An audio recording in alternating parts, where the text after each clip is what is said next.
और अभी आपको खबर दें, गुलशन इकबाल में डकैती मज़ाहमत पर कत्ल होने वाली नौजवान इर्तिका की नमाज जनाजा अदा कर दी गई। नमाज जनाजा में अरकाइन सिंध असम्बली और MKM रहनुमाओं ने भी शिरकत की। डकैती मज़ाहमत पर गुज़श्ता रोज़ नौजवान इर्तिका स्ट्रीट क्रिमिनल के हाथों कत्ल कर दिया गया था। इसी बारे में मज़ीद तफसीलात जानेंगे। वजाहत अली आब्दी हमारे साथ मौजूद हैं। जी वजाहत अफसोसनाक वाक़े के हवाले से बताइएगा। हाँ जी, देखिए मैं आपको बता दूं, लोग कराची के इलाके गुलशन इकबाल के अंदर 27 साल इर्तिका की जो रात को डकैती के दौरान शहीद कर दिया गया था, उनकी नमाज गुलशन इकबाल के मस्जिद के अंदर अदा कर दी गई है।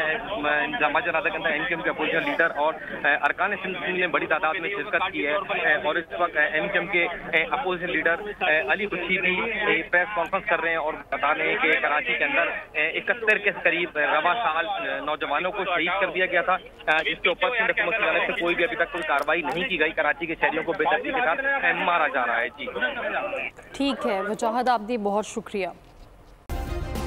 सब्सक्राइब करें और बेल दबाएं ताकि कोई खबर रह न जाए।